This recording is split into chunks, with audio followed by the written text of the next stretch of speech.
Assalamualaikum warahmatullahi wabarakatuh. Jumpa kembali kita pada Jendela Bogor dengan saya Arif Putra Wibowo. Sekarang kita kedatangan seorang tamu dan sekaligus beliau sebagai praktisi di bidang koperasi. Dan nanti kita akan bisa bertanya-tanya apa sih koperasi itu dan peranan koperasi dalam ekonomi kerakyatan itu seperti apa. Gitu. Maka dengan Bapak siapa? Pak Uga Nugraha, terima kasih. Dengan Bapak Uga Nugraha. Nah, ini rekan-rekan semuanya yang mengikuti Jendela Bogor ini menanyakan Pak, mempertanyakan terkait masalah koperasi. Mungkin bisa nanti memberikan informasi apa sih koperasi itu Pak, gitu. Dan peranannya apa di masyarakat untuk membangkitkan ekonomi kerakyatan. Koperasi itu adalah sebuah tatanan korporat ya, yang betul-betul di sana ada gotong royong dan kebersamaan dalam membangun sebuah ekonomi. Ya, begitu Mas Arif. Jadi kita sebagai generasi muda haruslah terus mempelajari dan mau belajar tentang bagaimana koperasi. Karena koperasi sebagaimana kita ketahui digaungkan oleh pendirinya adalah Bapak Proklamator Bung Hatta, dan dia adalah sebagai wakil presiden yang pertama, dan dia betul-betul ingin menggaungkan koperasi ini di Indonesia dengan sebaik-baiknya. Jadi ketika koperasi ini diikuti secara rule, secara undang-undangnya, secara hukumnya, itu akan menjadikan satu hal yang baik buat masyarakat, hal yang menjadikan ekonomi kita menjadi sejahtera, karena koperasi ini berasaskan kepada kebersamaan dan kepada putusan dari anggota semuanya. Nah, itu koperasi. Jadi asasnya itu di sana. Ketika kita melihat satu asas bahwa koperasi itu adalah keinginan dari anggota dan usahanya anggota, maka kita sebagai dari pengurus koperasi itu harus betul-betul menjaga amanah, ya, menjaga amanah atau menjalankan amanah dari anggota-anggota tersebut untuk dijadikan satu badan usaha yang baik buat kesejahteraan anggota. Baik, berarti tadi saya tarik kesimpulan koperasi itu dibentuk dari anggota untuk anggota dan oleh anggota ya Pak? Betul. Nah, ini hubungannya dengan ekonomi kerakyatan yang saya juga banyak dengar informasi bahwa salah satu pendongkrak ekonomi kerakyatan itu adalah melalui sistem koperasi. Nah, ini jika dikaitkan dengan ekonomi kerakyatan, kemudian dengan UMKM, itu hubungannya seperti apa itu sistem koperasi ini? Yang tadi disampaikan bahwa dari anggota dan untuk anggota dan dibentuk juga oleh anggota.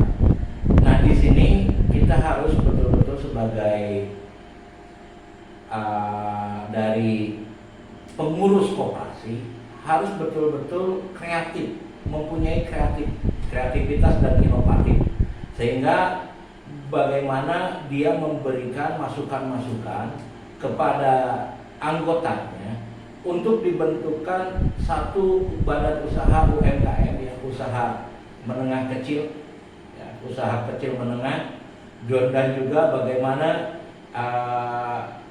dijadikan sebagai ekonomi kerakyatan yang memang semua dari masyarakat yang terbawah, yang terendah itu mempunyai bidang-bidang usaha, sehingga bagaimana si pengurus koperasi ini betul-betul bisa datang kepada masyarakat, kepada anggotanya, menanyakan apa yang dia mampu dan dia bisa, sehingga dari hasil yang dia survei, dia datangi, itu bisa menjadikan satu inspirasi, ya, inspirasi bagi pengurusnya untuk dijadikan usaha kecil menengah. Jadi usaha kecil menengah dan ekonomi kerakyatan ini sungguh satu program yang sangat bagus ya, yang sudah digelontorkan oleh pemerintah. Namun disayangkan bahwa ketika dari pengurus ataupun dari pihak panitia tersebut di koperasi gitu ya, ini kurang adanya inovatif dan kreatif, sehingga mereka selalu pakem. Dan bagaimana juga bisa melihat kita bantuan dari pemerintah yang sudah banyak digelontorkan, sehingga bagaimana ini jangan menjadi sebuah hal yang dijadikan sebuah tradisi atau kebiasaan hanya sementara gitu, tetapi tidak ada follow up-nya. Baik. Berarti sebetulnya sistem koperasi itu udah sangat luar biasa ya, Luar biasa. yang dilakukan oleh Bapak Wakil Presiden pertama kita yang Betul. Hatta. Nah, ini saya juga sedikit menarik kesimpulan bahasanya tadi kan dari anggota untuk anggota dan oleh anggota ya. Artinya apabila ada anggota yang dimana itu memproduksi suatu barang, minimal segmentasinya konsumennya itu udah jelas, itu Betul. dari anggota koperasi sendiri. Betul. Betul seperti itu harusnya. Demikian. Artinya dengan seperti itu maka UMKM bisa hidup. Betul, bisa hidup.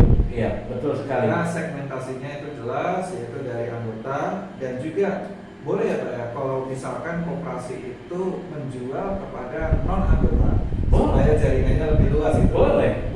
Dan memang seperti itulah sistem ekonomi, gitu kan. Jadi minimal itu UMKM mempunyai konsumen yang pasti dulu, gitu. Betul. Anggota koperasi. Siap ya. Baik. Ya. Oke, rekan-rekan semua, alhamdulillah kita dapat suatu kesimpulan. Pertama adalah koperasi ini adalah ekonomi kerakyatan. Hubungannya koperasi dengan ekonomi kerakyatan adalah dengan membangunnya UMKM dan tergabung dalam suatu wadah koperasi, yang dimana UMKM itu akan mempunyai target pemasaran yang jelas, minimal dari anggota koperasinya sendiri. Dan nanti koperasi akan membantu segmentasinya lebih luas untuk membantu menjualkan produknya di non anggota. Oke, demikian informasi dan bincang-bincang ringan ini dengan Bapak Uga ya. Iya. Sekali lagi kami terima kasih banyak atas Terima waktunya kasih. dan terima kasih banyak atas informasinya Pak. Terima kasih. Sampai jumpa kembali di Jendela Bogor berikutnya. Assalamualaikum warahmatullahi wabarakatuh. Salam.